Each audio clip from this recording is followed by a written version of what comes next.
जी। आज जो हम टॉपिक कवर करेंगे आर्टिफिशियल इंटेलिजेंस के अंदर, उस टॉपिक का नाम है री इन्फोर्समेंट लर्निंग। अब री इन्फोर्समेंट लर्निंग के अंदर हम क्या चीज़ इम्पोर्टेंट कर रहे हैं, वो हमारे पास रिवॉर्ड्स हैं जिसकी बेस के ऊपर हम एजेंट को, एआई एजेंट को ट्रेनिंग देना चाह रहे हैं और चाह रहे हैं कि वो कुछ खुद लर्न करे और उसकी बेसिस के ऊपर उसकी परफॉर्मेंस जो है वो इम्प्रूव कर रही हो। एक एग्जांपल जो इसमें बहुत ज़्यादा दी जाती है वो डबल बैंडेड एग्जांपल है। डबल बैंडेड एग्जांपल के अंदर हमारे पास क्या है कि फॉर एग्जांपल ये हमारे पास एक एमडीपी एजेंट है या कोई दूसरा एआई एजेंट है और हमारे सामने दो मशीन्स हैं मौजूद हैं। एक मशीन जो है वो हर दफ़ा प्ले करने के ऊपर $1 प्रोवाइड आउट कर रही है, दूसरी जो है वो हमारे पास $2 प्रोवाइड कर रही है या फिर कुछ भी नहीं प्रोवाइड कर रही, यानी कि ज़ीरो वैल्यूज़ प्रोवाइड कर रही थी। तो अगर हमारे पास इंजन जो था, जैसे हमने पिछली क्लासेस में देखा था, मार्कोव डिसीजन प्रोसेस के ऊपर है, तो वो अपने सामने क्या रखता था कि आपके पास स्टेट्स को राइट डाउन कर लेना है कि स्टेट उसके पास विनिंग की स्टेट है, डब्ल्यू के साथ रिप्रेजेंट हो रही है यहाँ पे, या लूज के साथ, एल के साथ हमारे पास यहाँ पे रिप्रेजेंट्स हो रही है। तो हमारे पास दो स्टेट्स हैं। एक्शंस इन दोनों के अंदर हमारे पास क्या है कि हमने मशीन कौन सी वाली यूज़ करनी है, वो हमारे पास एक्शंस हैं कि हम ब्लू मशीन पे जाके खेलना पसंद करेंगे या रेड मशीन के ऊपर जाके खेलना पसंद करेंगे। ब्लू मशीन पे हमें नज़र आ रहा है कि अगर हम खेलेंगे तो हमारे पास $1 हासिल करने की चांस है, दूसरी साइड पे $2 की हैं।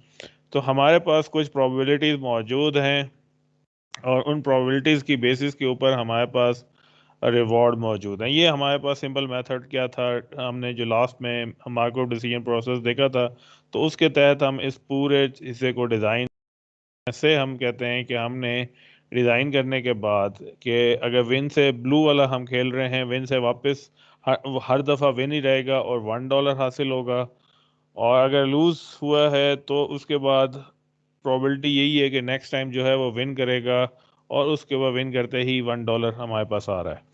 रेड मशीन में डिफरेंट सिनेरियो था कि हम विन से 25% चांस हमारे पास है कि हम दोबारा लूज़ कर जाएं और $0 कमाएं। विन पे ही मौजूद हैं 75% प्रोबेबिलिटी हमारे पास मौजूद है कि हम इधर से दोबारा विन करें और $2 जो हैं वो हम हासिल कर जाएं। लूज पे भी इसी तरीके से 25% प्रोबेबिलिटी यही कि वापस रहें और 75% प्रोबेबिलिटी ये थी कि हम विन करके $2 कमाएं। तो अगर हम 10 स्टेप्स हम ये मूव करते हैं ऑफ, तो इसमें हमारे पास क्या हो रहा था कि आफ्टर 10 वैल्यूज वैल्यू आइट्रेशन जो हमने एमडीपी के अंदर देखी थी कि हमने हर स्टेट की अपनी एक वैल्यू जो है वो हम कैलकुलेट कर रहे थे। तो वो वैल्यू 10 स्टेप के बाद हमने देखी है। ब्लू पे हमारे पास 10 टोटल वैल्यूज आ रही हैं और रेड के ऊपर जो वैल्यूज आ रही हैं वो है 15। सेम इसी तरीके से क्या हमें बार बार जो यहाँ वैल्यू आइट्रेशन से हमें मालूम हो रहा है कि हालांकि हमारे पास लूजिंग का चांस भी है, लेकिन ओवरऑल विनिंग की प्राइस जो हमारे पास है वो ज़्यादा फॉर द रेड आ रही है और लोअर आ रही है फॉर द ब्लू। अब इसके अंदर हमारे पास जो हम एक कंसेप्ट कह रहे हैं कि ये हमारे पास काम जो हम कर रहे हैं ये खेलने से पहले कर रहे हैं।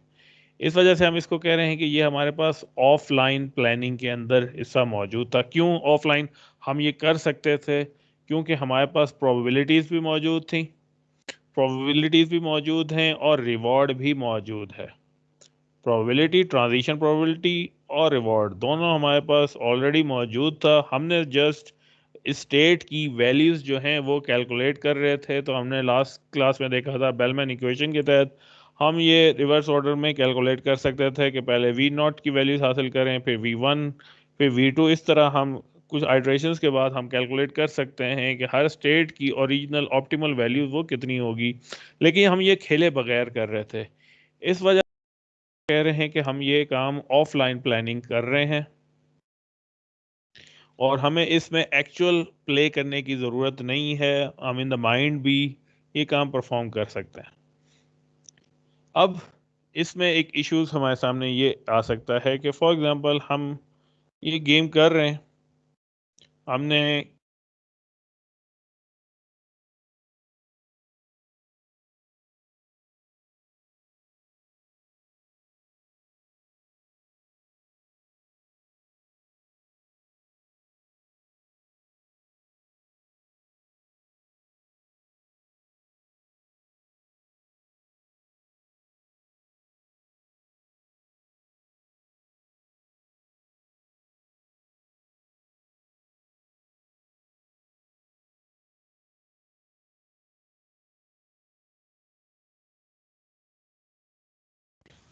सर आपका माइक ऑफ हो गया।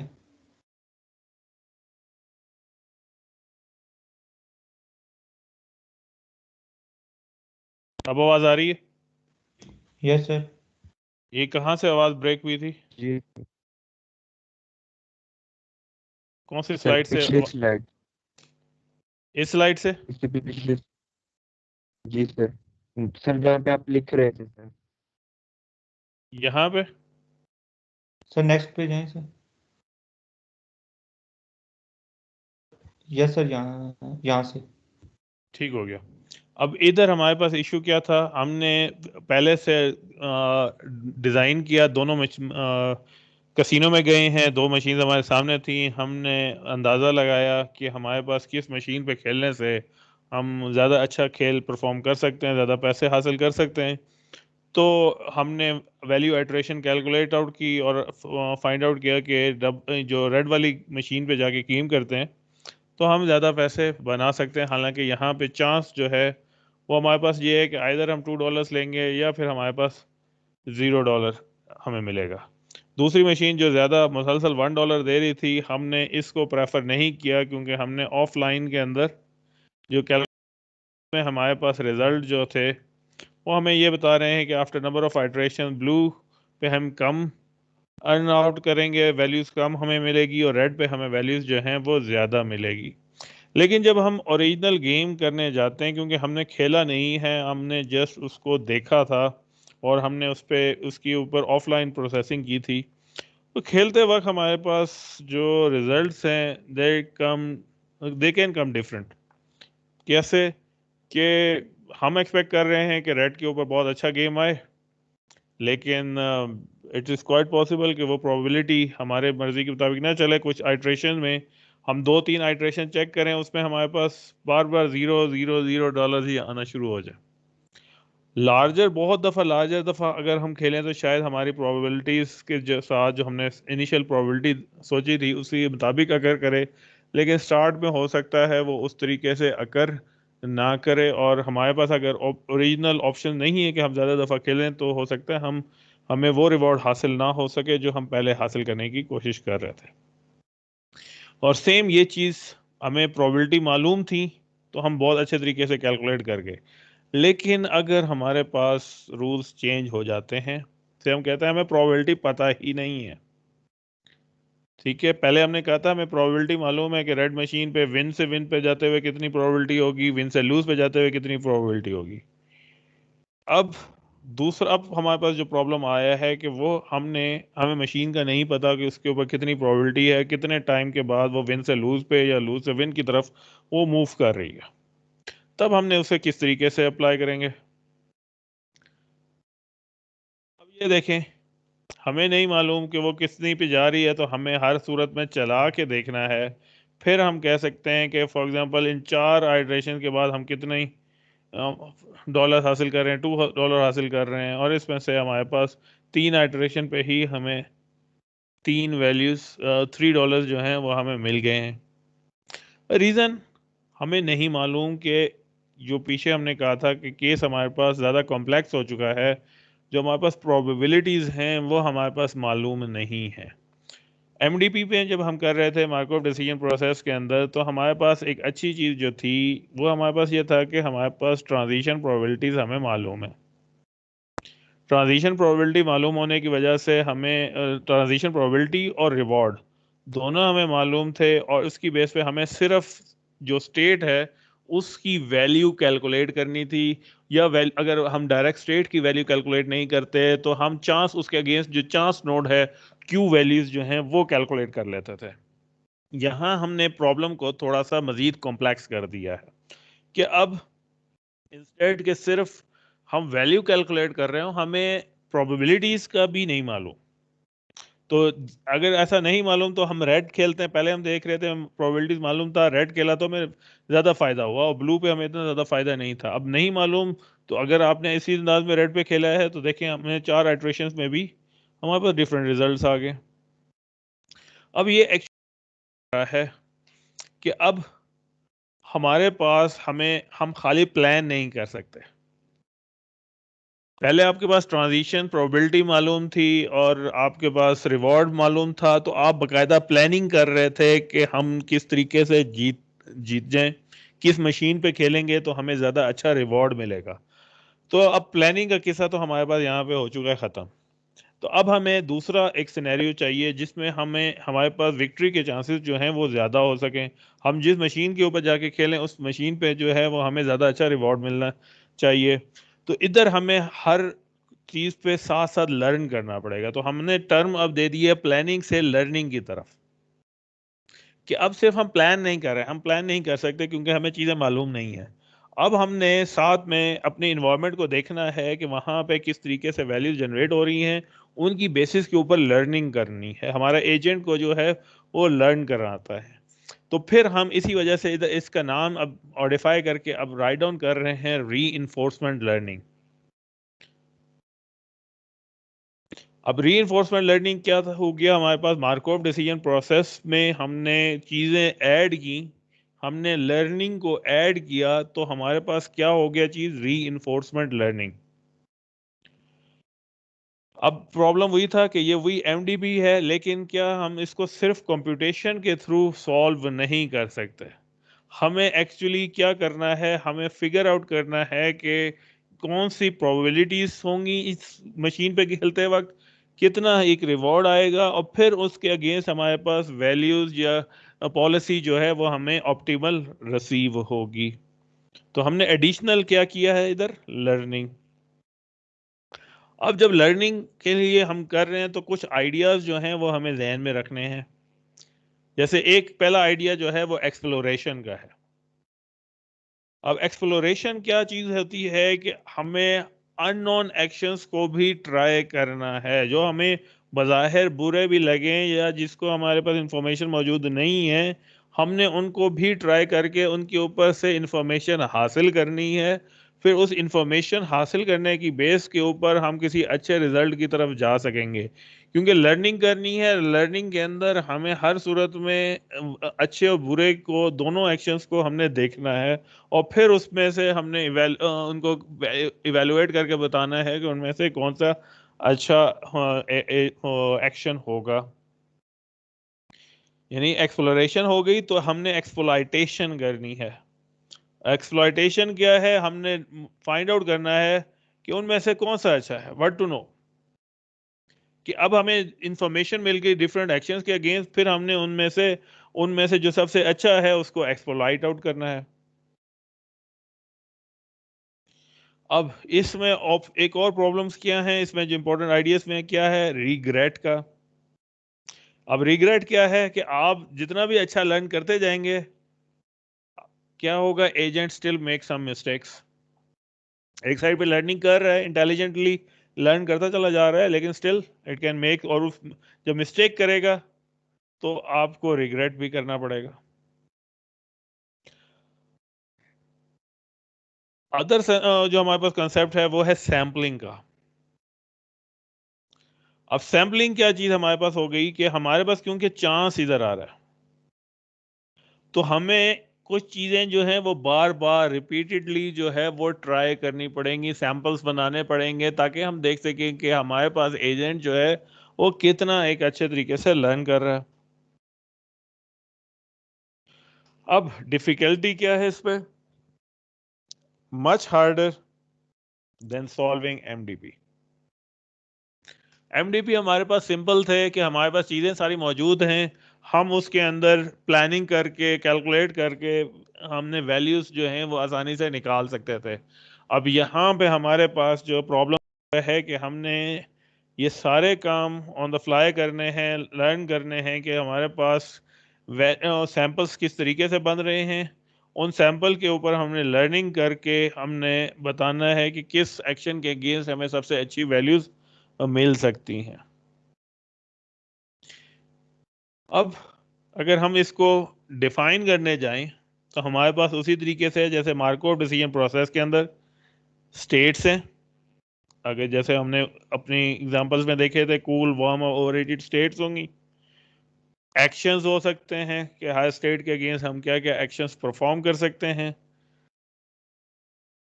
ट्रांजिशन प्रोबेबिलिटी, और रिवॉर्ड फंक्शन। इसी तरीके से हम पॉलिसी की तरफ मूव करेंगे। हम फाइंड आउट करना चाहते हैं कि हर स्टेट के ऊपर कौन सा एक्शन जो है वो हम परफॉर्म करें। अब इधर पास डिफरेंट क्या चीज हुई है कि हमें ट्रांजिशन और रिवॉर्ड का नहीं पता। पहले हमें गिवन थे, जब हम कोफ डिसीजन प्रोसेस पढ़ रहे थे, हमें मालूम था स्कूल पे मौजूद हैं तो कितनी प्रोबेबिलिटी है कि हम वापस स्कूल पे ही रहें, और उसके अगेंस्ट हमें रिवॉर्ड क्या मिलेगा। ये चीज़ें हमारे पास गिवन स्टेट में हमारे पास मौजूद थी। हमने यहाँ पे एडिशनल जो डिफ़िकल्टी ऐड की है वो यही ऐड की है कि हमारे पास ट्रांजिशन प्रोबेबिलिटी वो भी अब हमें ढूंढनी है, और इसी तरीके से रिवॉर्ड के लिए भी। अब ये चीज़ नहीं होने की वजह से हमें नहीं मालूम कि स्टेट्स गुड हैं या नहीं है, और उन स्टेट्स के ऊपर क्या एक्शन लिया जाए। तो उसके तरीक़ाकार पे क्या करना पड़ेगा, हमें हर सूरत में एक्शंस जो हैं वो अप्लाई करने पड़ेंगे, टेस्ट करने पड़ेंगे, और एक्शंस के पे ऊपर हमें आइडेंटिफाई करके बताना पड़ेगा कि उसके अगेंस्ट क्या चीज़ लर्न की गई है और हमारे पास लर्निंग कितनी इम्प्रूव हो रही है या नहीं हो रही है। तो जब हम रीइंफोर्समेंट लर्निंग को डिफाइन कर रहे होते हैं तो हम फिर इस तरीके से एक डायग्राम के थ्रू भी इसको डिफाइन करते हैं कि हमारे पास एजेंट है, एजेंट कोई एक्शन परफॉर्म करता है, इन्वायरमेंट उस एक्शन की बेस पे कुछ चीज़ें चेंज करेगा, तो फिर उसके अगेंस्ट वो रिवॉर्ड प्रोवाइड आउट करेगा। तो हमें क्या मिल रहा है, फीडबैक मिलती है in the form of reward, जो हमें बताती है कि एक्शन जो हुआ वो अच्छा हुआ या नहीं हुआ। यूटिलिटी जो होगी वो उसी तरीके से रिवॉर्ड फंक्शन के अंदर ही हम सम करेंगे। अब इधर हमारा टारगेट क्या है, लर्न करना है किस तरीके से कि हम जो हमारे पास रिवॉर्ड्स हैं, एक्सपेक्टेड रिवॉर्ड्स, उनको मैक्सिमाइज करें। और लर्निंग सारी जो होगी वो हमारे पास जितने टाइम हम ट्राई आउट कर रहे हैं, ऑब्जर्व सैंपल्स हमारे पास आ रहे हैं, सिर्फ उन्हीं ऑब्जर्व सैंपल्स के ऊपर ही लर्निंग परफॉर्म हो सकती है। अब ये एग्जांपल देखें, एक रोबोट्स है। तो इसके अंदर हम इसको क्या कर रहे हैं कि एक इनिशियल स्टेट मौजूद है, और इसकी क्या इसने लर्न आउट करना है कि इसने फाइंड आउट करना है कि हाउ टू मूव करते वक्त इंजन के पास, या हम कह रहे हैं मोटर्स जहाँ पे जो मौजूद हैं, उन मोटर्स के पास उसने कंट्रोल करना है क्या एक्शन परफॉर्म करें दोनों स्टेट में, कि पहले कौन सा मूव करे, दूसरा कौन सा मूव करे, और फिर किस तरीके से ये एक्शन जो है रिवॉर्ड, अगर मूवमेंट हो जाएगी तो रिवॉर्ड उसको पॉजिटिव रिवॉर्ड देंगे, और अगर मूवमेंट नहीं हुई तो हम उसको पेनल्टी भी ऐड कर सकते हैं कि हम उसे नेगेटिव रिवॉर्ड देना शुरू कर दें। तो ओवर द टाइम हमने उसमें प्रोबेबिलिटी ढूंढेंगे जिसमें ये स्टेबल जो है वो मूव फॉरवर्ड करता चला जाए। अदरवाइज रैंडमली अगर हम मूव करेंगे तो वो मुख्तलिफ डायरेक्शन में भी मूव कर सकता है, लेकिन हम रिवॉर्ड देंगे सिर्फ फॉरवर्ड मूवमेंट पे, तो हमारे पास ये इस तरीके से फॉरवर्ड मूवमेंट के ऊपर जा सकता है। कुछ ट्रायल के ऊपर ये हल्का मूव करेगा, लेकिन जब काफी ज्यादा ट्रायल्स हो चुके होंगे तो इसकी लर्निंग जो है वो बहुत ज्यादा इंप्रूव कर चुकी होगी और वो मूव करेगा।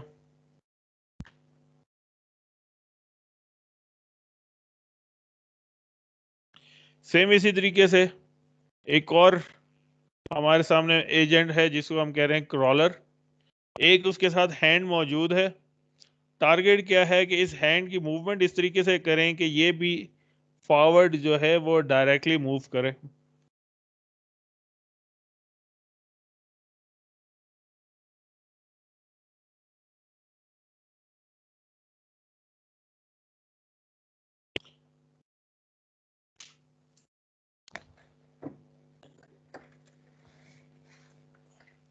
इसका हम चला के देखते हैं इसका वीडियो।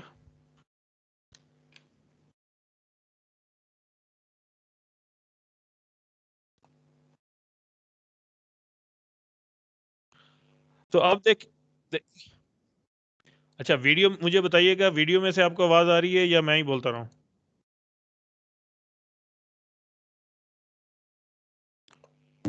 सर वीडियो से आवाज नहीं आ रही सर। अच्छा ठीक है, ठीक है। अब इसमें हमारे पास क्या है कि इनिशियली जो है जब लर्निंग नहीं हुई तो ये डिफरेंट किस्म के एक्शंस जो हैं वो परफॉर्म करेगा। इसके एक्शंस क्या हैं कि ये ज़्यादा उसको रेड आर्म्स को अपर साइड पे ले जाए, फॉरवर्ड ले जाए। तो उस जब भी ये आर्म मूव करेगा तो उसकी वजह से पूरी बॉडी जो है, क्रॉलर की बॉडी बॉट की, वो मुख्तलिफ डायरेक्शन से मूव आउट करेगी।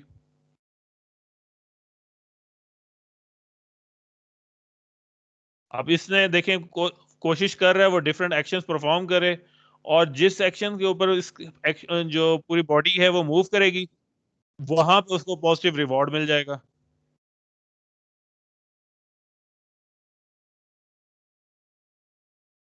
अब अब इसमें यही है कि जैसे ही वो फॉरवर्ड मूव कर रहा है तो उसको रिवॉर्ड जो है वो +1 का, और जब वो वापस ही की तरफ लेफ्ट साइड की तरफ मूव कर रहा है तो उसको नेगेटिव रिवॉर्ड दे रहे हैं, ताकि डिस्करेज करें इस बॉर्ड को कि वो नेगेटिव साइड पे ना जाए, ये सिर्फ फॉरवर्ड की तरफ जो है वो मूव करे।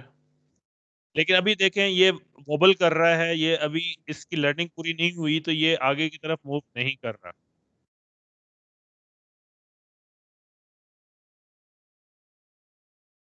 अब देखते जाएं, ये जैसे ही आगे स्किप करेंगे, काफी सारे टाइम मूव करने के बाद जब इसकी लर्निंग बहुत ज्यादा होना शुरू होगी तब ये तेजी से फॉरवर्ड मूव करना शुरू करेगा।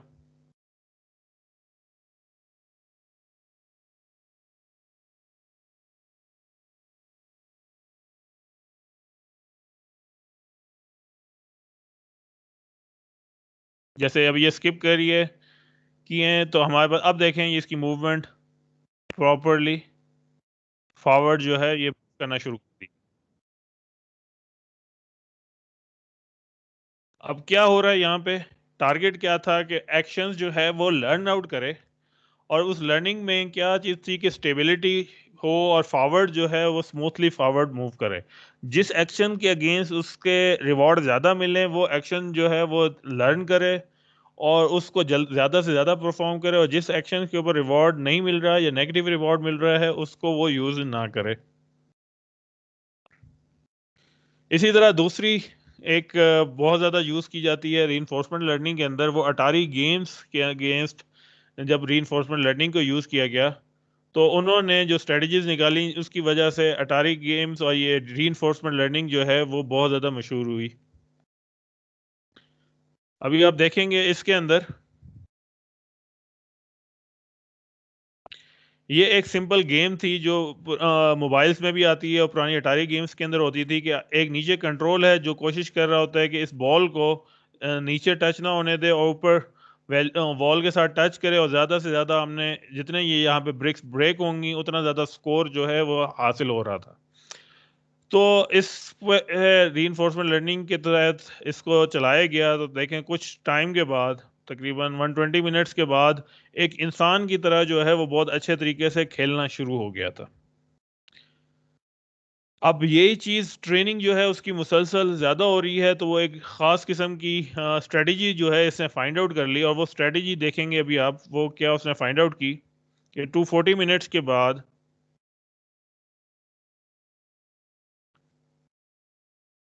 अब ये एक साइड पे बॉल को फेंकना उसके लिए ज़्यादा इंपॉर्टेंट हो गया कि इसे ये अपना एक्शन जो है ये बार बार ना करे, क्योंकि इसमें लाइफ लूज होने के चांसेस ज़्यादा हैं। साइड से अपर साइड पे भेज के बॉल को अपर साइड पे अटैक करवा के ज़्यादा पॉइंट्स भी हासिल कर रहे हैं और लाइफ ख़त्म होने के चांसेस को भी डिक्रीज कर दिया। तो ये स्ट्रेटजी जो है वो इंजन ने खुद फाइंड आउट कर ली, जिसके थ्रू स्कोर्स जो हैं वो ज़्यादा हासिल कर सकते हैं। अब इसमें काम वही कर रहे थे,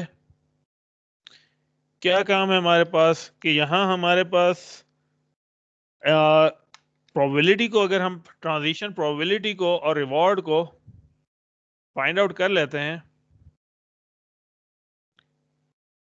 तो जितने अच्छे तरीके से इन दो सिस्टम को हम हासिल कर लेंगे उतना ज़्यादा लर्निंग जो है वो सिस्टम की होती चली जाएगी, और उसकी वजह से जो स्ट्रेटजी बनेगी, तो हमने देखा है कि वो क्रॉलर बॉट था या अटारी गेम्स पे जब बॉट खेल रहे हैं तो वो इवन ह्यूमन लेवल से भी ज़्यादा अच्छा तरीके से खेलना शुरू हो गए।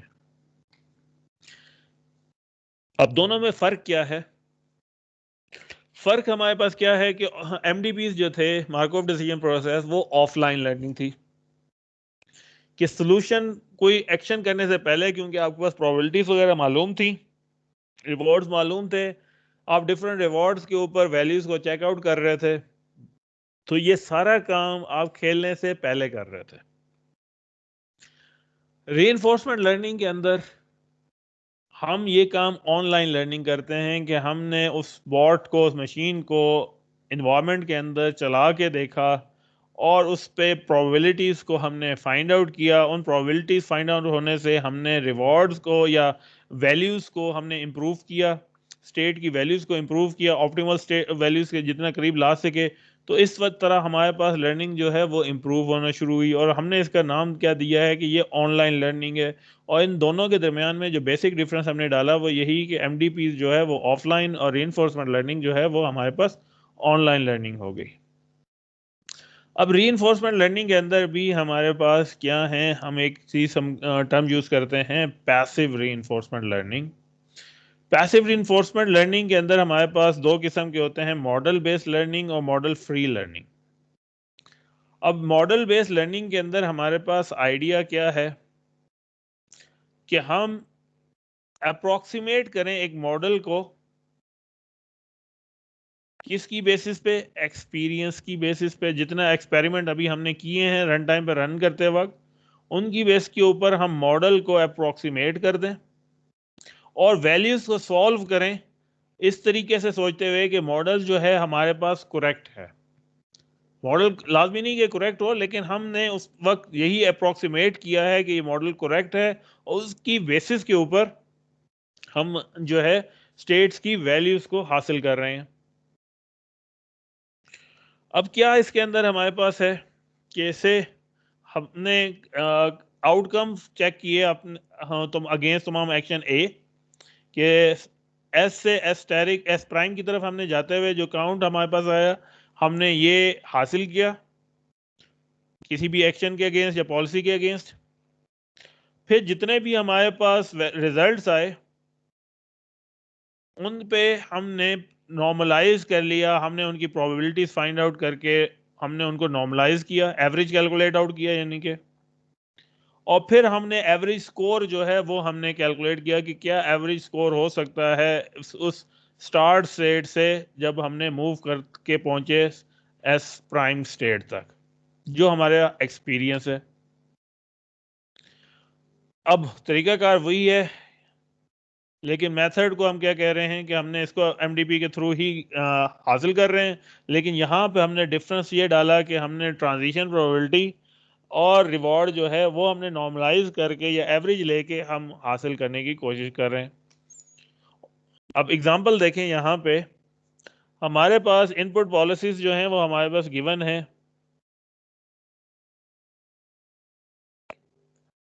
टर्मिनेशन स्टेट हमारे पास A और D मौजूद है। डिस्काउंट फैक्टर हम अज्यूम कर रहे हैं कि इस वक्त हमारे पास 1 है, यानी कि डिस्काउंट कुछ भी नहीं हो रहा। तो अब हमने एक टर्म यूज कर रहे हैं यहाँ पे एपिसोड की। एपिसोड क्या है कि एक दफा हमने गेम मूव की जब तक गेम टर्मिनेट नहीं हो जाती।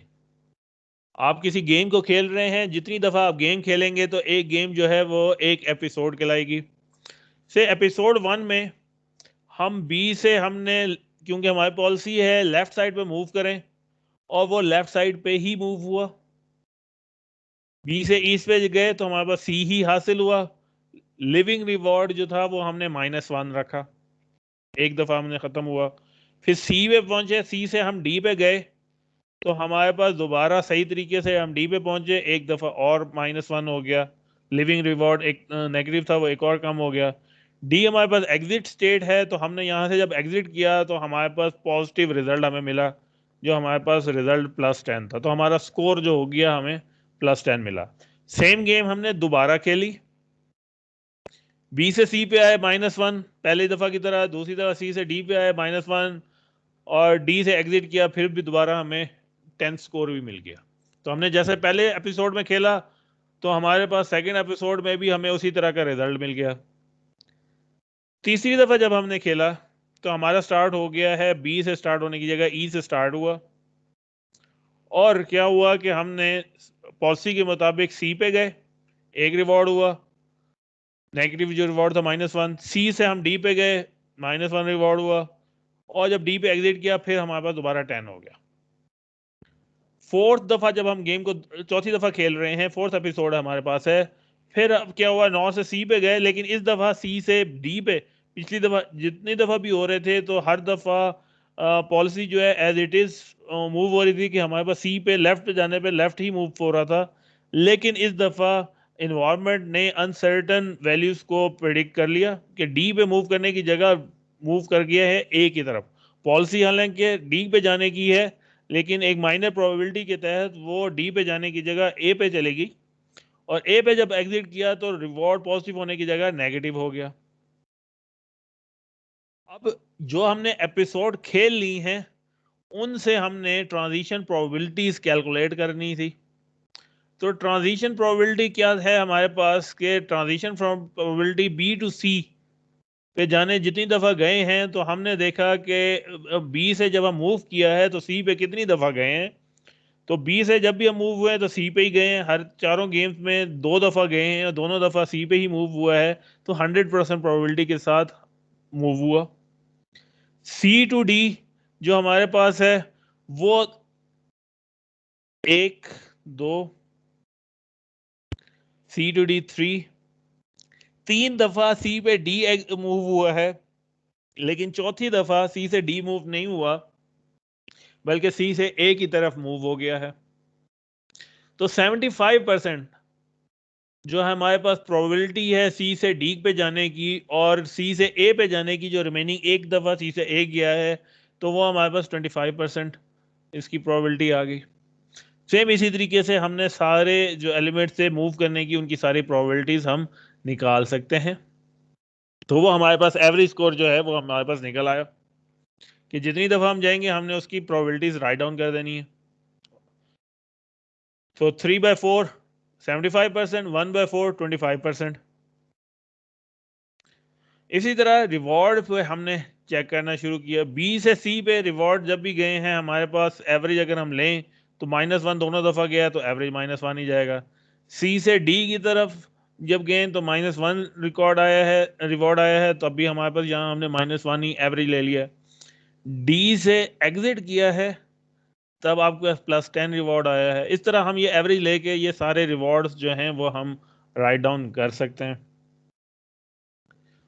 दूसरी एग्जांपल क्या कर सकते हैं,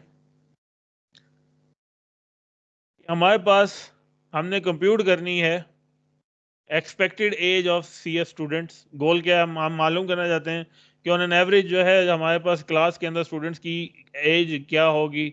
आसान तरीका कार जो था, जो हमें पहले मालूम है कि अगर हमें प्रोबेबिलिटी डिस्ट्रीब्यूशन मालूम है, से हमारे पास ए जो है रिप्रेजेंट करता है एज 20 को, कि 20 साल के जो है हमारे पास स्टूडेंट है तो उसकी जितनी प्रोबेबिलिटी है उसके साथ ले लें, फिर 21 की जितनी है उसकी प्रोबेबिलिटी ओवरऑल जितनी हो सकती है उस प्रोबेबिलिटी के साथ मल्टीप्लाई करें, तो एंड पे सारों का सम ले लें, तो हमारे पास एक्सपेक्टेड एज जो है वो आ जाएगी।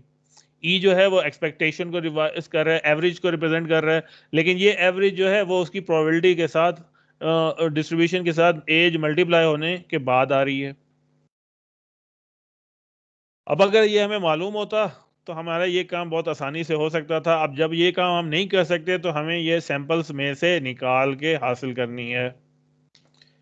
मॉडल बेस के अंदर क्या हो सकता है कि हम निकाल लें कि कितने स्टूडेंट्स इस वक्त जो हमारे पास मौजूद हैं उनकी एज 20 है, और टोटल हमारे पास कितने स्टूडेंट्स मौजूद हैं उनके डिवाइड ले लें, तो हमारे पास प्रोबेबिलिटी डिस्ट्रीब्यूशन निकल आएगी एक तरह से कि हमारे पास सैंपल्स में से एज 20 वालों की प्रोबेबिलिटी डिस्ट्रीब्यूशन कितनी है, फिर उसको आगे हम यूज़ कर सकते हैं तमाम एजेस के लिए। इस तरह हर एज के अगेंस्ट हम कैलकुलेट करें तो हम उसको आगे उसके edge multiply by probability distribution of that edge वो हम हासिल करके बना सकते हैं, तो हमें टोटल एक्सपेक्टेशन मिल सकती है। लेकिन उसके लिए ये हमें मॉडल जो है वो प्रिपेयर करना पड़ेगा। अब ये क्यों ठीक हो जाएगा, इसकी रीज़न ये हम ये एक्सपेक्ट कर रहे हैं कि हमारे पास सैंपल साइज जो है वो बहुत ज़्यादा दफ़ा हो जाएगा। जैसे अभी पिछली गेम्स के अंदर हमने देखा था कि शुरू में मॉडल जो है वो इतने अच्छे तरीके से लर्न नहीं कर रहा था, क्योंकि हमारे पास सैंपल साइज जो हैं वो बहुत थोड़े थे। तो जैसे ही हमारे पास सैंपल साइज की वैल्यूज जो हैं वो बहुत ज़्यादा इंक्रीज करती जाएंगी, तो ये प्रोबेबिलिटी डिस्ट्रीब्यूशन जो है वो किसी एक पॉइंट की तरफ कन्वर्ज कर जाएंगी, और वो एक अच्छा रिजल्ट जो होगा वो हमारे सामने प्रेजेंट होना शुरू हो जाएगा। अब दूसरा मॉडल जो है हमारे सामने, जिसमें हम मॉडल फ्री है, तो वो हमारे पास क्या है, वो हम ये कह रहे हैं कि इंस्टेड के हम मॉडल बनाएं, फिर उस मॉडल की प्रोबेबिलिटी डिस्ट्रीब्यूशन यहाँ पे कैलकुलेट करें, हम डायरेक्टली हर एज के जो है उन सारों की सम ले लें और टोटल एवरेज कैलकुलेट कर लें। तो ये हमारे पास अप्रोक्सीमेटली उसी तरीके से क्या होगी, एक्सपेक्टेड एज के बराबर हो जाएगी, क्योंकि हम यहाँ पे भी वही एक्सपेक्ट कर रहे हैं कि हमारे पास क्या है कि जो सैंपल साइज है वो हमारे पास बहुत ज़्यादा हो जाएगा, तो हमें एक मॉडल लेने के बजाय हम डायरेक्टली एवरेज ले लें उसकी, तो भी हमारे पास एक्सपेक्टेड एवरेज एज जो है उसके तक हम पहुँच जाएंगे। तमाम सैंपल्स वालों की, यानी जितने स्टूडेंट्स हैं उन सब की एज ले लें, उन सब का सम लेके, एज का सम लेके एवरेज कैलकुलेट आउट कर लें, तो भी हमारे पास एक्सपेक्टेड एज आ जाएगी। अब मॉडल फ्री लर्निंग ही हमारा टारगेट है नेक्स्ट रीइंफोर्समेंट लर्निंग के अंदर। अब इसमें पैसिव के अंदर हमारे पास क्या है, मॉडल फ्री के अंदर हम पहला तो ये इनपुट ले रहे हैं कि हमने पॉलिसी को इवेलुएट करने के लिए किस तरीके से करना है, कि इनपुट जो है हमारे पास, जैसे एमडीपी के अंदर हमने देखा था फिक्स पॉलिसीज ले लें। स्टार्ट में हमारे पास पॉलिसीज जो हैं वो फिक्स्ड हैं, कि हमने स्टार्ट में ले लिया हर स्टेट से हमने कौन सा एक्शन जो है वो परफॉर्म करना है। हाँ, नहीं मालूम जो हमें वो यही, जैसे अभी पहले हम डिस्कस कर रहे थे कि ट्रांजिशन स्टेट्स हमें नहीं मालूम और रिवॉर्ड्स नहीं मालूम हमें। मेन गोल तो हमारा स्टेट की वैल्यू को हासिल करना है, लेकिन साथ साथ में हमने ट्रांजिशन और रिवॉर्ड्स को भी कैलकुलेट करते चले जाने। अब इसको हम क्या कह रहे हैं कि हर सैंपल के अंदर, हर सैंपल दफ़ा या हर एपिसोड के बाद ये अलोंग द राइट जो है लर्निंग परफॉर्म कर रहा होगा, कि हर स्टेप करने के बाद इसकी लर्निंग जो है वो हमारे पास इंक्रीज होती चली जाएगी। अब इसमें क्या हो रहा है, no choice but what actions to take. हमारे पास हर दफ़ा जब मूव कर रहे हैं हमारे पास एक्शंस की चॉइस मौजूद नहीं है, लेकिन हम साथ साथ एग्जीक्यूट करके, टेस्ट करके हम हासिल करते करते चले जाएंगे। क्या मतलब हुआ इस बात का, कि हमने अपनी पॉलिसी को, यानी पॉलिसी यानी एक्शन को एग्जीक्यूट करना है, और उसकी बेस पे जो हमारे पास एक्सपीरियंस बनेगा वो एवरेज जो है वो हम उसकी बेस पे ट्रांजिशन प्रोबेबिलिटी और रिवॉर्ड की एवरेज बनाएंगे, और लर्न करेंगे उस एक्सपीरियंस से कि हमारे पास जो पॉलिसी थी वो इम्प्रूव हो रही है या नहीं हो रही। अच्छा, अब ये डिफरेंस यहाँ पे हमें लगेगा बाज़ कि ये काम क्या हम ऑफलाइन कर रहे हैं, तो ये ऑफलाइन नहीं है, लेकिन हमने इसका नाम दिया हुआ है ये पैसिव है। ऑनलाइन क्यों है ये हमारे पास, क्यों ऑफलाइन नहीं है, क्योंकि एक्शन जो हैं वो हम सिर्फ कंप्यूट नहीं कर रहे, हम उसको रियल वर्ल्ड में टेस्ट भी कर रहे हैं, उसको रियल वर्ल्ड के अंदर एक्शंस परफॉर्म करके उसके एक्सपीरियंस को काउंट कर रहे हैं। अब इसके लिए, हासिल करने के लिए पैसिव के अंदर हमारे पास जो मेथड है उसका नाम है डायरेक्ट इवैल्यूएशन। गोल वही हमारे पास कि हमने कंप्यूट करना है पॉलिसी पाई हर स्टेट के लिए, और आइडिया हमारे पास क्या है, एवरेज करना है तमाम ऑब्जर्व सैंपल्स।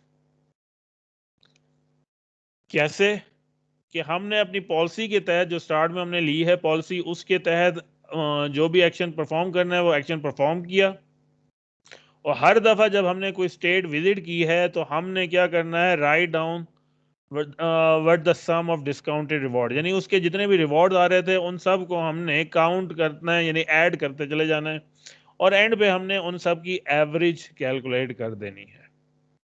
कि जितनी दफ़ा आप सैंपल परफॉर्म कर रहे हैं उसके जो रिवॉर्ड या जो रिजल्ट आ रहे हैं, हमने उन रिजल्ट्स को जस्ट एक एवरेज कैलकुलेट कर रहे हैं, और इसको नाम हमने दिया है डायरेक्ट इवैल्यूएशन का। एग्जाम्पल में देखते हैं, हमारे पास वही एग्जाम्पल जिसे पहले अभी हमने कैलकुलेट किया।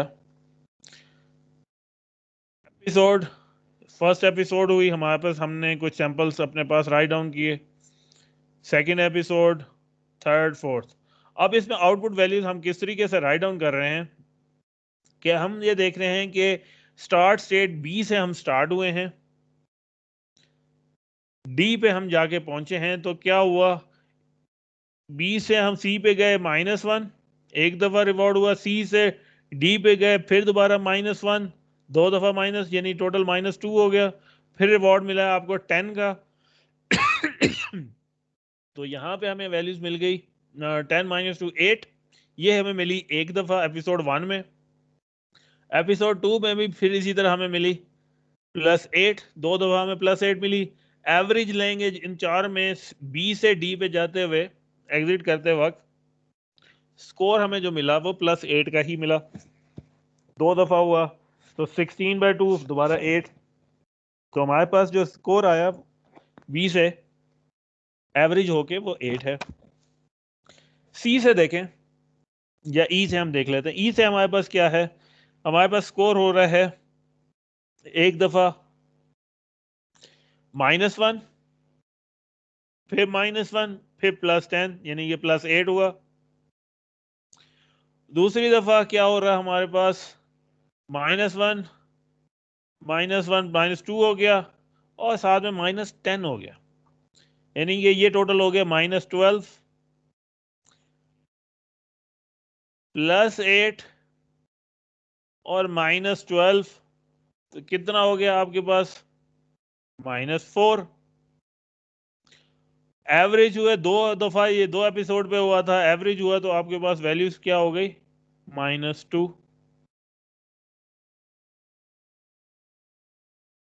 सी पे देखें, सी से अगर हम देखें, सी से 10 पे गए तो हमारे पास वैल्यूज आई 9, इसमें सी से डी से एग्जिट हुए, वैल्यू गई 9, क्योंकि एक दफा -1 है, एक दफा +10 है, तो 9।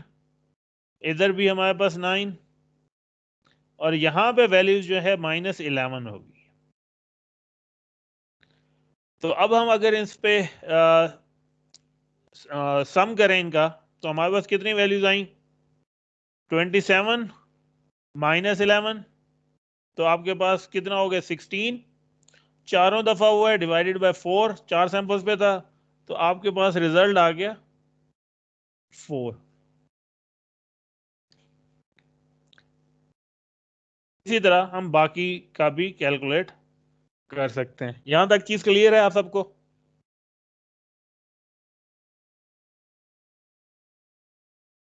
एनीवन? Yes sir. जी सर, क्लियर। तो इसमें हमने क्या किया कि हमने वैल्यूज को देखा, जो रिवॉर्ड हमें मिला हमने उस रिवॉर्ड को नोट डाउन किया, फिर हमने हर स्टेट से चेकआउट किया कि हमें एग्जिट तक कितना रिवॉर्ड मिल रहा है। जितनी एपिसोड हमने खेली थी उन एपिसोड की हमने एवरेज कैलकुलेट कर ली, और वो एवरेज जो है वो हमने इधर राइट डाउन कर दी है अपने स्टेट के स्कोर के तौर पर।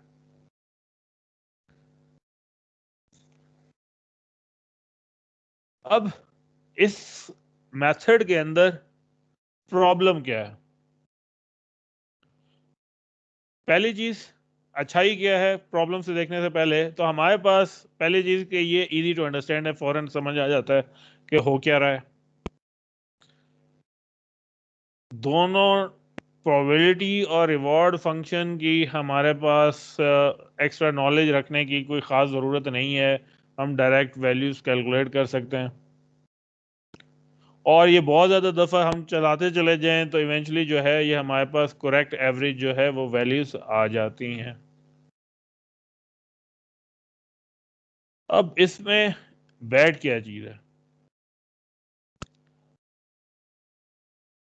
क्या कर रहा है, ये वेस्ट कर रहा है इंफॉर्मेशन स्टेट्स के कनेक्शंस को। वो इंफॉर्मेशन जो है वो आहिस्ता आहिस्ता ये वेस्ट कर रहा है। हर स्टेट जो है उसको सेपरेटली लर्न करना पड़ा। यानी बी के लिए हमें बी के वैल्यूज अलहदा कैलकुलेट करनी है, सी के लिए फिर दोबारा सारी चीज़ कैलकुलेट करनी है, और इस तरह हर स्टेट के लिए हमें अलहदा बार बार कैलकुलेट करनी पड़ रही है, जिसकी वजह से हमारे पास लर्न बहुत ज़्यादा टाइम ले रही है। कनेक्शन अगर हमारे पास मौजूद होता तो शायद हम एक ही दफ़ा कैलकुलेट करके हम निकाल लेते, लेकिन क्योंकि हमारे पास हर एक को अलग अलग करना पड़ रहा है, इस वजह से हमारे पास इसमें टाइम ज़्यादा लग रहा है। अब ये हमारे पास हो गई वैल्यू आइट्रेशंस। हमने पॉलिसी इवैल्यूएशंस भी कर सकते हैं। अब पॉलिसी वैल्यूएशन के लिए हमारे पास क्या था कि हमने वही जो पहले बेलमैन्स की इक्वेशंस थी सिंपलीफाइड, उसको हमने राइट डाउन करते हैं। तो क्या था कि सबसे वीएस्ट स्टेट पे ज़ीरो डेप्थ के ऊपर जो है हमने उसको इनिशियलाइज किया ज़ीरो के साथ, और फिर दोबारा वही वैल्यूज़ क्या है, ये ज़ीरो से स्टार्ट हुई, अगर वो केथ पोजीशन पे मौजूद है डिकेइंग फैक्टर के साथ मल्टीप्लाई किया, और रिवॉर्ड के साथ ये एडिशन हो रहा है। अब जो रिवॉर्ड हमें मिल रहा है उसको हमने कैलकुलेट करने के बाद रिवॉर्ड के साथ ऐड किया, और जो हमें अब ट्रांजिशन प्रोबेबिलिटी मिली है या हमें स्कोर मिल रहा है, हम उसके साथ मल्टीप्लाई कर सकते हैं। अब हमारे क्योंकि ये काम था हमारे पास बेलमैन इक्वेशन वाला, अब इसमें ये चीज़ ऑन द फ्लाई हमने लर्न करनी थी, ये दोनों आर एंड एस वाली। बेलमैन इक्वेशन में हमने मार्कोव डिसीजन प्रोसेस में देखा था, पॉलिसी वैल्यूएशन करते वक्त हमारे पास ये दोनों वैल्यूज मौजूद थी। अब पॉलिसी वैल्यूएशन में हम ये काम कैसे करें, क्योंकि ये हमारे पास मौजूद नहीं है। तो हमें अब क्या करना है, हमें कैलकुलेट ढूंढना है, मेथड ढूंढना है कि हमें वेटेड एवरेज फाइंड आउट करनी है, जिसकी मदद से हमें इनका काम हमारे पास जो हमारे पास अननोन है ये हमारे पास मालूम हो सके। तो हम इस पे सैंपल बेस्ड इवैल्यूएशन किस तरीके से कर सकते हैं। तो हमें कुछ एवरेजेस जो हैं रन टाइम के ऊपर वो कैलकुलेट आउट करनी है। आइडिया क्या है हमारे पास कि हमने एक सैंपल बनाया। एक सैंपल हमारे पास क्या था कि हमारे पास जीरो ट्राई के ऊपर जो वैल्यूज हमें मालूम हो सकती थी उनको रिवॉर्ड के साथ, जो हमें रिवॉर्ड हासिल हुआ उसके साथ सम आउट किया, फिर दूसरा सैंपल लिया, इसी तरह उसका स्कोर आया, टिल हमारे पास n सैंपल जो आ गए। हमने वो सारे सैंपल को एंड पे एवरेज हमने उनका परफॉर्म करना है। अब ये एवरेज जब हमने ये परफॉर्म किया तो हमारे पास डायरेक्ट जो है नेक्स्ट आइट्रेशन की वैल्यू जो है वो हमें मिल गई है। क्या हुआ, हमने इनको अवॉइड कर लिया जो हमारे पास प्रोबेबिलिटीज अलहदा से हम कैलकुलेट करके हासिल कर रहे थे। तो इंस्टेड के हम ये प्रोबेबिलिटीज हासिल इस तरीके से प्रोबेबिलिटी हासिल करते, हर एक की अपनी अलग अलग प्रोबेबिलिटी के साथ वो मल्टीप्लाई होते। हमने यही किया कि ये तमाम सैंपल्स की एवरेज कैलकुलेट करें। एन सैंपल हैं तो एन से डिवाइड करके, यानी पहले सम लें और फिर एवरेज कर लें, तो हमारे पास ये तकरीबन उतने ही वैल्यूज आ जाएंगी जो हमने इस मेथड के तहत कैलकुलेट आउट की थी।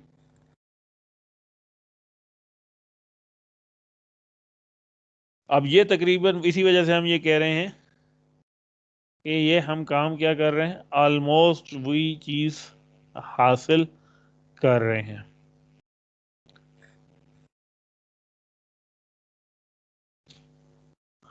अब इसमें डायरेक्ट इवैल्यूएशन के बाद हमारे पास दूसरी जो एक और मेथड है वो है टेम्पोरल डिफरेंस लर्निंग। अब टेम्पोरल डिफरेंस लर्निंग जो है हमारे पास क्या, इसके पीछे आइडिया है हमारे पास कि इसमें भी हमने हर एक्सपीरियंस से लर्न करना है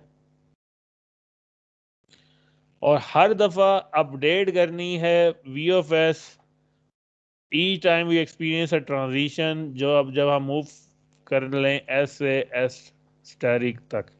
पिछली दफ़ा पे हम देख रहे हैं तो हमने सैंपल लिया हुआ है, हमने तमाम जितने भी एलिमेंट मौजूद थे सारे हमने एग्जीक्यूट करने के बाद उनकी एवरेज कैलकुलेट आउट कर रहे हैं। हर दफ़ा सारे कैलकुलेट होंगे तभी हम उस पर एवरेज कैलकुलेट कर सकते हैं। या हम ये कह रहे हैं कि हर दफ़ा हमने वी ऑफ एस को जो है वो अपडेट करना है, इंतज़ार नहीं करना कि सारे कंप्लीट हों उसके बाद एवरेज लेके कैलकुलेट आउट करें। अब ये काम हमने किस तरीके से करना है, तो इसमें हम देखें तो हमारे पास पॉलिसी जो है वो स्टिल फिक्स्ड है और स्टिल हम डूइंग इवेलुएशन भी जो है वो हम परफॉर्म कर रहे हैं। और ये हमने वैल्यूज़ को जो है मूव करना है जब भी हमारे पास सक्सेसर जो है वो अगर कर जाए तो हम इसको क्या कह रहे हैं, नाम एक नया दे रहे हैं रनिंग एवरेज का, कि एवरेज हम कैलकुलेट कर रहे हैं लेकिन हमने उसको रनिंग एवरेज के अंदर कन्वर्ट कर दिया है। अब एग्जांपल में देखें रनिंग एवरेज कैसे हम कह रहे हैं इसको, कि लास्ट टाइम की तरह हमने एक सैंपल ले लिया, उसके बाद क्या किया है हमने कि एक लर्निंग पैरामीटर अल्फा इसके साथ ऐड किया है, कि हमने कहा कि ये सैंपल ये हमने ऐड किया, उसके साथ मल्टीप्लाई कर दिया है लर्निंग रेट, कितना हमने लर्निंग रेट करनी है, प्लस किया है उसको अपनी पुरानी वैल्यूज़ के साथ, उसको पुरानी वैल्यू को मल्टीप्लाई कर दिया है 1 minus that learning rate probability, दोनों का सम लेंगे तो हम ये वैल्यू को साथ में ही अपडेट कर रहे हैं। ये एक सैंपल, हर एक सैंपल के अगेंस्ट ये हम एवरेज जो है या सम जो है वो हम ऐड कर रहे हैं। और ये जब हमारे पास दोबारा आकर होगा तो हमने ये काम बार बार परफॉर्म करना है। ये काम हर दफ़ा, नेक्स्ट दफ़ा जब होगा फिर दोबारा जो है हमारे पास सैंपल जो है नए सैंपल के साथ फिर दोबारा अपडेट होगा। और इस तरह जितनी दफ़ा सैंपल आते जाएंगे तो हमारे पास एवरेज जो है वो उसी तरीके से ऐड हो रही है, लेकिन हम हर सैंपल के अगेंस्ट जब भी सैंपल आता है तब ये ऐड करते चले जा रहे हैं, और ये चीज़ हमारे पास कहलाती है रनिंग एवरेज। एक एवरेज हमने अभी ये देखी थी जिसमें तमाम सैंपल्स कैलकुलेट करने के बाद हम उनकी एवरेज कैलकुलेट कर रहे थे, और रनिंग एवरेज में हम साथ साथ हर सैंपल के आने के साथ ही हम एवरेज कैलकुलेट कर रहे हैं। लेकिन इस एवरेज में एक्चुअली हो क्या रहा है कि हमारे पास सैंपल जो है एक लर्निंग रेट के साथ मल्टीप्लाई होता है और पुरानी वैल्यूज़ को हम मल्टीप्लाई कर देते हैं 1 माइनस उस लर्निंग रेट से, दोनों का सम ले लेते हैं। तो ये सम जो है एक्चुअली एवरेज कैलकुलेट कर रहा है, जो पुराने वैल्यूज जितनी पुराने सैंपल्स हो चुके थे और नए आने वाले सैंपल्स दोनों को लेके उनकी एक एवरेज जो है वो कैलकुलेट करता चला जाता है। अब ये लर्निंग रेट डिपेंड करवाता है कि आपने मेजॉरिटी पिछली एवरेज से लेना है या मेजॉरिटी आपने इस सैंपल से इस वैल्यूज को अपडेट करना है। लार्जर अल्फा की वैल्यू होगी तो अपडेशन जो होगी टोटल रिजल्ट के अंदर वो नए सैंपल की बेस पे होगी। ये वैल्यू लर्निंग रेट स्मॉल होगी तो मेजॉरिटी जो आकर करेगी वो हमारे पास क्या होगा, पुरानी वैल्यूज के साथ अपडेट होगा।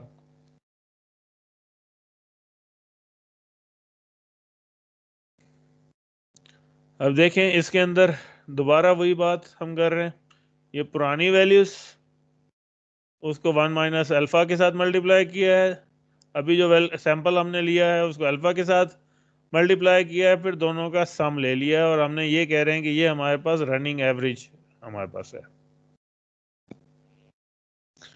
अगर हम अल्फा की वैल्यूज अच्छी रखते हैं, ज़्यादा रखते हैं लर्निंग रेट, तो हम ये कह रहे हैं रीसेंट सैंपल जो हैं वो ज़्यादा इम्पोर्टेंट है।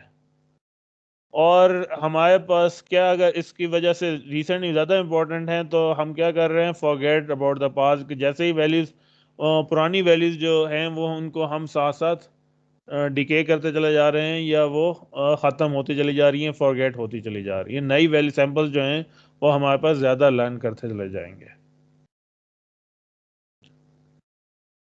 और जितना हमारे पास लर्निंग रेट को हम डिक्रीज़ करेंगे तो अब हमारे पास पुरानी वैल्यूज़ इंपॉर्टेंट हो जाएंगी और नए सैंपल्स की वैल्यूज़ जो हैं वो हमारे पास कम होती जाएंगी।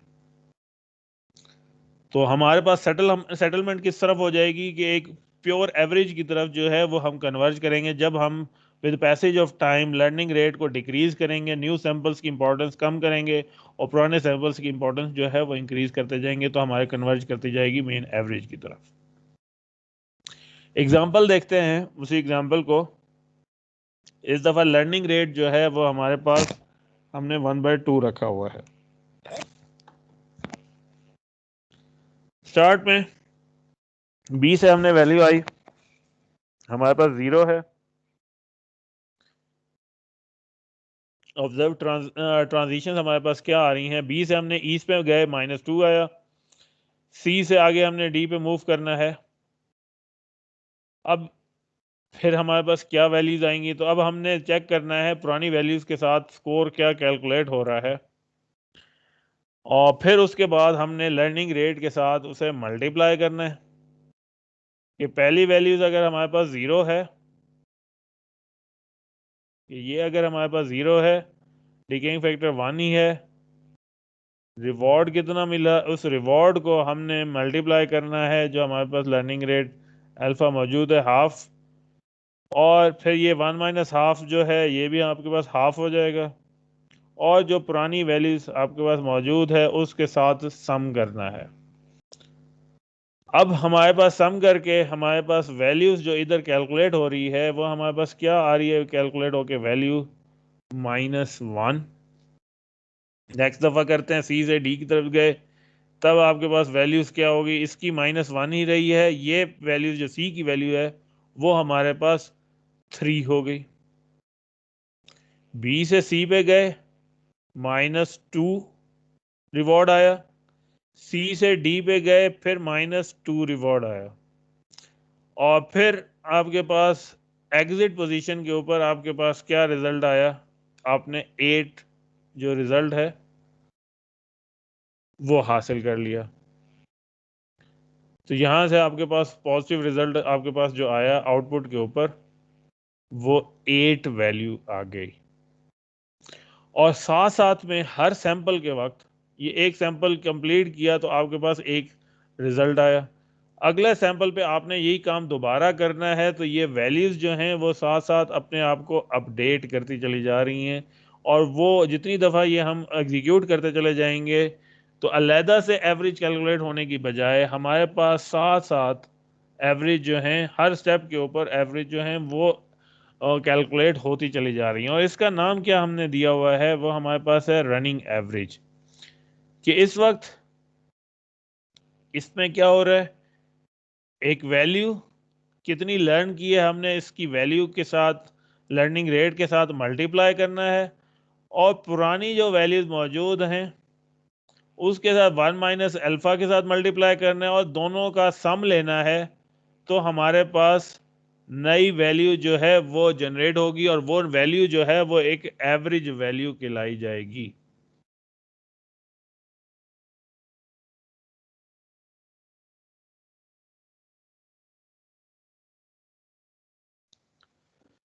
अब इनके अंदर प्रॉब्लम्स क्या हैं, प्रॉब्लम हमारे पास क्या है, ये मिमिक तो करने की कोशिश कर रहा है उसी तरीके से जिस तरीके से बेलमैन में हमने पहले इक्वेशन के थ्रू सॉल्व आउट किया था, और लेकिन इस वक्त ये कर किस तरीके से रहा है कि इंस्टेड प्रॉपर एवरेज कैलकुलेट करता है, ये हमारे पास रनिंग एवरेज के थ्रू कैलकुलेट कर रहा है, और इसमें ज़्यादा बड़ा प्रॉब्लम उस वक्त मौजूद है जो हमारे पास हमने एवरेज वैल्यू कैलकुलेट आउट कर ली है, इससे हमने पॉलिसी को एक्सट्रैक्ट आउट करना है। पॉलिसी हमारे पास क्या था कि हमने उसमें से एक्शन देखना है कि इधर से एक्शन हम क्या परफॉर्म करें। लास्ट टाइम जब तक हम देख रहे थे तो हम एक दफ़ा जो है मिनी एक्सपेक्टिव मैक्स मूव करते थे, और उसकी बेस के ऊपर हम ये रिजल्ट जो हैं वो हासिल कर लेते थे। अब हमें इसमें क्या करना है, तरीकाकार क्या हो सकता है पॉलिसी को हासिल करने के लिए, तो एक दफ़ा 1 मिनी मैक्स यूज़ करने की जगह हम डायरेक्टली जो है वो क्यू वैल्यूज़ को ही राइट डाउन करें तो हमारे बेहतर हो सकती है। क्यू वैल्यूज़ में हमने क्या देखा था कि हमें तमाम एक्शन के अगेंस्ट वैल्यूज स्कोर कर रिकॉर्ड कर रहे थे, उनमें से जो बेस्ट वैल्यूज थी उनको पिक करना हमारे लिए ज़्यादा आसान था, तो हम ये काम आसानी से कर सकते हैं, और हमें वैल्यूज़ के ऊपर डिपेंडेंट नहीं होना पड़ेगा, और हमारे पास जो सिलेक्शन जो है वो भी मॉडल फ्री रहेगी। अब क्यू वैल्यू आइट्रेशंस के अंदर हमें क्या चीज़ ध्यान में रखनी है, जैसे वैल्यू आइट्रेशन हम कर रहे हैं तो हमारे पास क्या है कि हमें डेप्थ लिमिटेड हमने इसमें रहना था कि हमने के स्टेप तक रहना है, तो के स्टेप तक हम किस तरीके से मालूम हो सकते थे, तो जैसे हमने लास्ट टाइम किया था कि वी ज़ीरो से को हमने ज़ीरो से इनिशलाइज किया था, उसके बाद पिछले जितने स्टेप्स हो सकते थे वो हमने कैलकुलेट कर लिए थे, वी के तक हम कैलकुलेट करते चले गए थे कि अगर आप इसको इनिशियलाइज कर दें ज़ीरो से तो उससे पिछली स्टेट जो है के प्लस वन के प्लस टू ये सारे हम कैलकुलेट आउट कर सकते थे। तो हम यहाँ पे वही काम करके इसको हासिल कर सकते हैं। इसको हमने आइटरेटिव बनाया, हमने यहाँ पे इस वी के एस प्राइम लिखने की जगह, ताकि बेलमैन की जो रिक्वायरमेंट्स हैं वो पूरी रहें कि आइटरेटिवली यूज़ हो रहा हो, तो हम यहाँ पे उसे डायरेक्टली क्यू स्टेट में ही राइट डाउन किया है कि ये रिकर्सिवली कॉल हो रहा है और स्टेट चेंज हो रही है, और इक्वेशन के अंदर दोनों हिस्से मौजूद हैं कि करेक्शन भी मौजूद है और रिकर्सिवली कॉल भी जो है वो हमारे पास एग्जीक्यूट हो रहा है। और ये जब हम कैलकुलेट करेंगे तो हमें क्यू वैल्यूज़ जो हैं वो हासिल हो जाएंगी, और उस क्यू वैल्यूज़ की बेसिस के ऊपर जो है हम उसकी पॉलिसी जो है वो एक्सट्रैक्ट कर सकते हैं। अब एक सैम्पल्स जो हमारे पास हैं वो क्या हम कर सकते हैं कि क्यू वैल्यूज़ को हासिल कर लें और उसकी बेसिस के ऊपर रिजल्ट्स को अपने जनरेट आउट कर लें जैसे हमने पहले कैलकुलेट किया था। लेकिन इसमें फ़र्क हम क्या करेंगे कि हम सैम्पल्स जो हैं वो उसी तरीके से रनिंग एवरेज के तहत लेंगे, इंस्टेड के हम वो एवरेज लें या ऑलरेडी गिवन जो है वो ट्रांजिशन प्रोबेबिलिटी को यूज़ करें। अब यहाँ क्योंकि हम रीइंफोर्समेंट लर्निंग कर रहे थे तो इसमें हमारे पास ट्रांजिशन मौजूद नहीं थी, तो हमें सैम्पल्स लेके उनकी रनिंग एवरेज कैलकुलेट करनी है और रनिंग एवरेज की बेसिस के ऊपर हम उसको टोटल क्यू लर्निंग को जो है वो परफॉर्म कर सकेंगे। हर सैंपल और सैंपल के बाद हर स्टेप जितना मूव करता जाएगा तो ये एरिया जो है उसकी रनिंग एवरेज जो है वो हमें मिलती चली जाएगी, और फिर क्यू को आगे हम उसी तरीके से हासिल कर रहे हैं कि सैंपल जो है उसको लर्निंग रेट के साथ प्लस जो पुरानी वैल्यूज़ हैं उसको हमने वन माइनस अल्फ़ा के साथ मल्टीप्लाई किया। अल्फ़ा क्या है, हमारे पास लर्निंग रेट है, तो जो हमारे पास नया स्कोर आ रहा है ये हमारे पास एवरेज स्कोर है जो नई वैल्यू ऐड, पिछली तमाम वैल्यूज़ प्लस जो नई वैल्यूज़ हैं उन दोनों को ऐड करके उनकी एवरेज हमारे पास आ रही है। अपग्रेड वर्ल्ड के ऊपर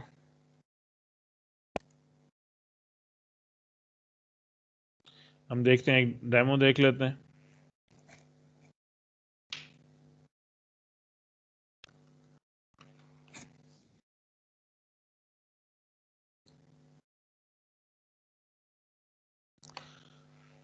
अब यहाँ इसे तमाम स्टेट्स की देखिए, देखें ये इसकी सारी जो है ना वो एक्शन स्पेस है जहां वो एक्शन जो है वो परफॉर्म कर सकता है।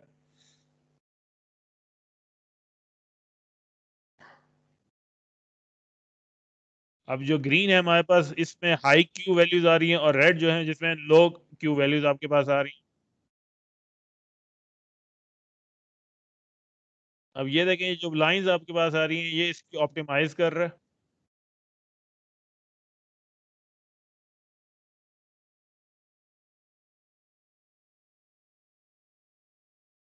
अब ये देखें ये स्मॉल लूप्स क्रिएट कर रहा है जो कि इसकी ज्यादा रिवॉर्ड प्रोवाइड आउट कर रही हैं इसको। तो क्या हुआ, हमारे पास शुरू में जो है वो एवरेज जो है वो अच्छी कैलकुलेट नहीं हो रही, लेकिन जैसे ही वो सैंपल्स हमारे पास ज़्यादा चलते चले जाते हैं तो सिस्टम जो है वो लर्न करता है और अच्छे तरीके से परफॉर्म करता चला जाता है। ग्रिड वर्ल्ड की भी हम एग्जांपल देख लें।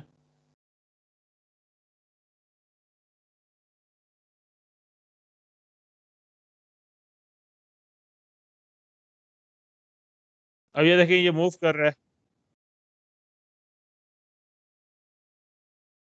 तो जैसे ही एग्जिट पे पहुंचा अब 0.5 जो उसका स्कोर मिल गया, और ये बार बार वो करता चला जा रहा है।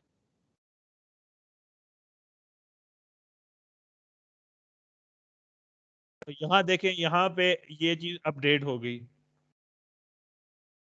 अगेन देखें हर दफ़ा ईफ जो है वो अपडेट हो रही है।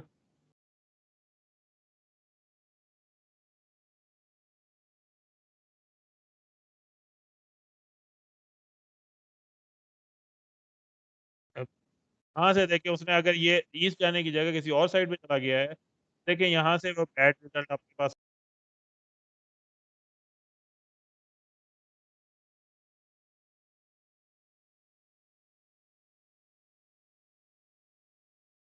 अच्छा, अब ये चाहे जितनी दफ़ा भी करते जाएं तो हम इधर से ये लर्न नहीं कर रहा कि स्टार्टिंग स्टेट जो है वो बैड है।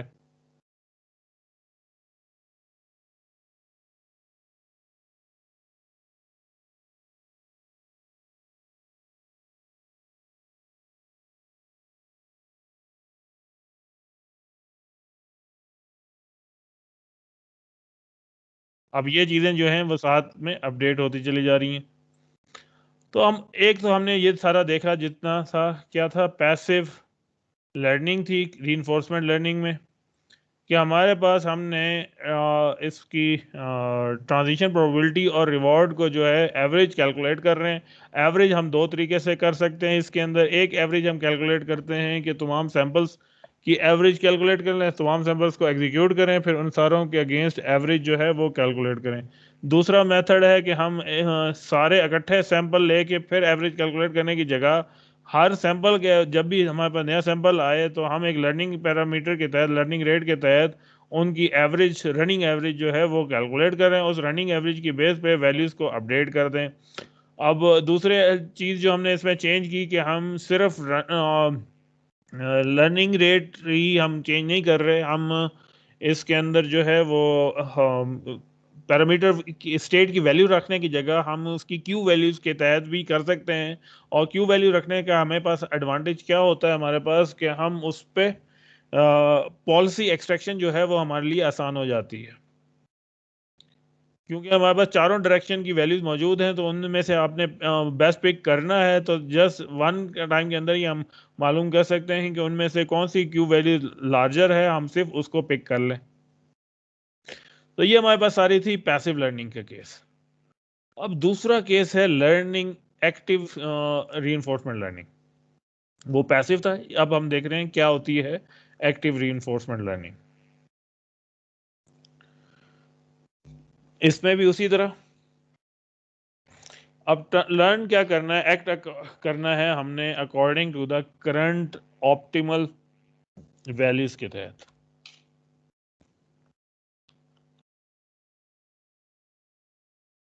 इसमें भी वही हमारे पास प्रॉब्लम है जो भी हम पहले पैसिव में भी देखते आ रहे थे, कि हमारे पास ट्रांजिशन स्टेट और रिवॉर्ड स्टेट हमें नहीं मालूम। हमने चूज करना है एक्शन को, और गोल हमारा क्या है कि हमारे पास ऑप्टिमल पॉलिसी जो है या ऑप्टिमल वैल्यूज जो हैं वो हमें हासिल हो जाएं। अब इस केस में क्या हो रहा है, लर्नर जो है वो मेक चॉइस करता है। अब इसमें एक टर्म यूज की जाती है जो हम बहुत ज़्यादा यूज करते हैं, वो है एक्सप्लोरेशन वर्सेस एक्सप्लॉयटेशन। एक्सप्लोरेशन हमने कहा था कि हम बहुत सारी वैल्यूज़ को रैंडमली चेक भी करते हैं। तो उसका फ़ायदा ये हमारे पास ये है कि कुछ वैल्यूज़ जिनको हम अभी बुरा समझ रहे हैं, इट इज़ पॉसिबल कि आफ्टर सम टाइम उनमें से रिज़ल्ट हमें अच्छे आ जाएं, तो हम एक्सप्लोर हम ज़्यादा करना चाहते हैं। दूसरी साइड हमारे पास एक्सप्लॉयटेशन है कि जिस जगह हमारे पास रिज़ल्ट अच्छे आ रहे हैं, हम टारगेट करते हैं कि उन टारगेट अच्छे रिज़ल्ट को ज़्यादा अच्छे तरीके से, या उन जिन पे हमारे पास स्कोर ज़्यादा आ रहा है उनको हम ज़्यादा यूज़ करें, क्योंकि वो रिज़ल्ट हमें अच्छे दे रहे हैं तो हम उसको एक्सप्लॉइट कर सकते हैं।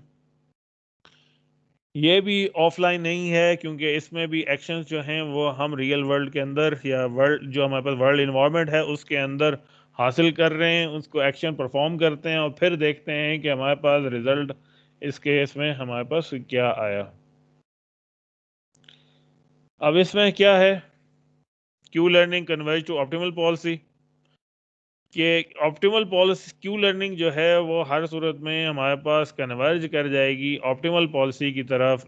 इवन कि अगर आप अच्छा परफॉर्म नहीं भी कर रहे, सब ऑप्टिमली परफॉर्म करते चले जा रहे हैं, उसकी क्या रीज़न हो सकती है? रीज़न ये है कि हम एक्सप्लोर एनफ कर रहे हैं, हम एक्सप्लोरेशन भी कर रहे हैं, सिर्फ एक्सप्लॉयटेशन नहीं कर रहे हैं।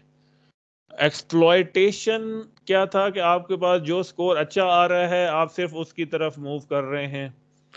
एक्सप्लोरेशन में आप जो अच्छे रिजल्ट नहीं भी थे उनको भी रैंडमली टेस्ट आउट कर रहे हैं कि हो सकता है इन फ्यूचर उधर से रिजल्ट आपके पास अच्छा आ जाए। तो क्योंकि इन दोनों को हमने एक्टिव लर्निंग के अंदर इकट्ठा किया है तो इस वजह से हमारे पास इसमें स्लोली जो है वो हमारे पास ऑप्टिमल पॉलिसी की तरफ क्यू वैल्यूज जो हैं वो कन्वर्ज कर जाती हैं। और इसमें क्या है, लर्निंग रेट जो है वो इवेंचुअली आपको स्मॉल एनफ लेना पड़ता है ताकि लर्निंग जो है वो अगर गलत साइड पे हुई तो उसका इफेक्ट ज़्यादा हमारे पास ना हो और अच्छी लर्निंग जो है वो बार बार होती चली जाए। तो इसमें हमें लर्निंग रेट को डिक्रीज करना है पड़ता है पहले ज़्यादा लर्निंग रेट से कम लर्निंग रेट की तरफ, लेकिन हमने ये डिक्रीज जो है वो स्लोली करना है, क्विकली नहीं करना। लर्निंग रेट हमारे पास क्या हम कह सकते हैं एक और एक वे से कि हमने स्टार्ट में हम बहुत ज़्यादा एक्सप्लोरेशन कर रहे हैं कि हम जितने एक्शंस हो सकते हैं हम सारे एक्शंस को टेस्ट आउट करते हैं, डिफरेंट डायरेक्शंस में हम जाने की कोशिश करते हैं। लेकिन आफ्टर सम टाइम हमने इस एक्सप्लोरेशन को कम करना है और एक्सप्लॉयटेशन को ज़्यादा करना है, तो इसका लर्निंग जो है हमारे पास डिक्रीज होनी चाहिए। ज़्यादा एक्सप्लॉयटेशन की तरफ जाए तो ये हमने डिक्रीज करना है, लेकिन ये हमने स्लोली करना है। अब इनपुट पॉलिसी पाई हमारे पास मौजूद नहीं है और हमारे पास जो बेस्ट हमारे पास मालूम हो जाए मॉडल बेस्ड लर्निंग के तहत वो हमने एग्जीक्यूट करनी है। तो हमारे पास दोबारा से हम कर लें ये लास्ट स्लाइड, उसके बाद हम इंशाल्लाह नेक्स्ट क्लास में पढ़ेंगे मॉडल बेस्ड और मॉडल फ्री लर्निंग के अंदर क्या डिफरेंस आ रहा था जो हमने बिल्कुल स्टार्ट में देखा था, और फिर उसके बाद देखते हैं एक्टिव लर्निंग और पैसिव लर्निंग के साथ।